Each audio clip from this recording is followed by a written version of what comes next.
عمومی طور پہ ہمارے ہاں جو محبت کی شادیاں کہی جاتی ہیں وہ زیادہ تر ناکام ہوتی ہیں اور طلاق تک نوبت پہنچتی ہے۔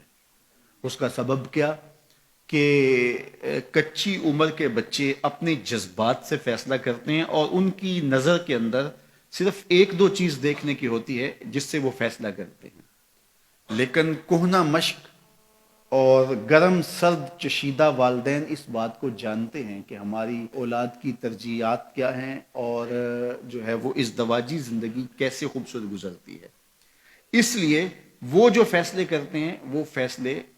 جو ہے وہ بہت اچھے ہوتے ہیں۔ کبھی ایسا ہوتا ہے کہ اولادوں کو اللہ تعالیٰ فہم، فراست اور عقل و خرد کی فراوانیاں نصیب کر دیتا ہے اور والدین واقعتاً فہم اور سمجھ میں اس مقام پہ نہیں ہوتے، تو سعادت مند اولادیں اس وقت بھی اپنے والدین کو شامل کرتی ہیں اور ان کے فیصلے اچھے بھی ہوتے ہیں۔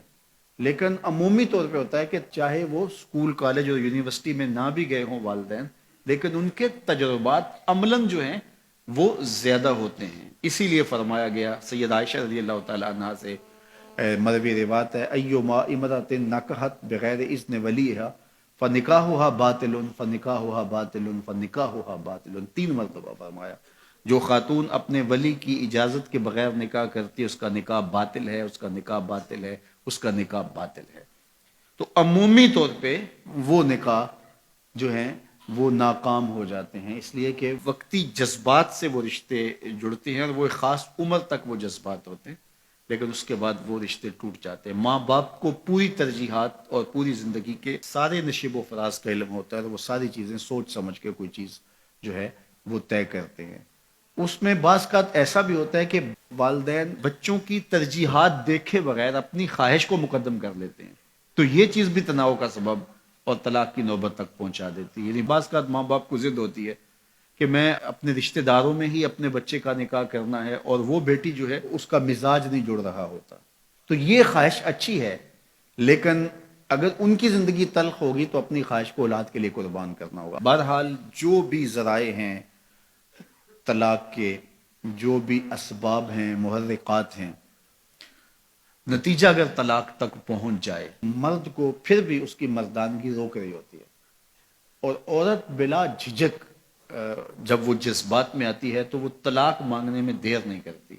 اور بہت ساری طلاق جو جذباتی ماحول میں ہوتی ہیں اس میں قصور خاتون کا ہوتا ہے کہ وہ طلاق مانگتی ہے۔ تو عورت کو کبھی بھی طلاق نہیں مانگنی چاہیے، ہاں اگر واقعتاً اس کا استحقاق بنتا ہے، وہاں زندگی گزارنا مشکل ہو گیا ہے، تو وہ عدالت میں رجوع کر کے خلا لے سکتی ہے۔ لیکن یہ عورتیں جو ڈٹ جاتی ہیں کہ ٹھیک ہے مجھے بھی فارغ کرو، میں ایک لمحہ اس گھر نہیں رہنا چاہتی، یہ گھر میرے لیے جہنم ہے، اور یہ اس کی بہنوں کے سامنے، اس کے بھائیوں کے سامنے، اس کے خاندان والوں کے سامنے اس کو یوں للکار رہی ہوتی ہے، تو پھر وہ طلاق دے دیتا ہے۔ اور بعض کا وجہ نہیں ہوتی کہ وقتی تناؤ ہوتا ہے۔ تو حضرت امام ابو داود نے حضور کا یہ فرمان لکھا ہے کہ آقا کریم نے فرمایا کہ جو خاتون بغیر عذر کے اپنے شوہر سے طلاق مانگتی ہے وہ جنت کی خوشبو بھی نہیں پائے گی، اور جنت کی خوشبو 500 سال کی مسافت سے آنا شروع ہو جائے گی۔ تو جو بغیر عذر کے اپنے شوہر سے طلاق مانگتی ہے، تو یہ بات ذہن میں رکھیے گا کہ عورت نہیں چاہتی کہ یہ اس کے وقتی جذبات ہوتے ہیں، وہ یہی چاہتی ہے کہ میں سرخ جوڑے میں اس گھر میں آئی ہوں تو سفید کفن میں واپس لوٹوں اس گھر میں۔ اور عورت کی آرزو ہوتی ہے کہ میرا شوہر جو ہے وہ مجھ کو جو ہے وہ خود اپنے ہاتھوں سے جو ہے وہ لاحد میں اتارے۔ میرے حضور صلی اللہ علیہ وسلم نے عورت کے اس جذبات کا لحاظ کرتے ہوئے ایک دن سیدہ عائشہ سے کہا کہ عائشہ اگر تو انتقال کر جائے میں تجھے خود کفن دوں، خود لاحد میں اتاروں۔ تو حضرت عائشہ رضی اللہ تعالیٰ عنہ کی چشمان اقدس سے آنسو آ گئے کہ یہ اگر ہو تو میرے لیے اس سے بڑا کیا احساس ہے کہ میرا شوہر میرا خود جنازہ پڑھے اور خود مجھے کفن دے اور خود مجھے لاحد میں اتارے۔ تو گھر ٹوٹنے سے بچیں، اور میاں بیوی کا جس طرح یہ دنیا میں رشتہ ہے تو یہ رشتہ آخرت میں بھی قائم رہے گا، اور جب خاتون جنت میں جائے گی تو یہ جو ہے وہ ان حوروں کی جو مرد کو جنت میں عطا کی جائیں گی، یہ ان کی سردار ہوگی، اور اس کا حسن و جمال ان سے فراواں ہوگا، اور اللہ تعالیٰ اس کو وہاں جو عزتیں دے گا، چونکہ وہ دار الجزا ہے، دار العمل تو ہے نہیں ہے، تو وہ دیدنی ہوں گی۔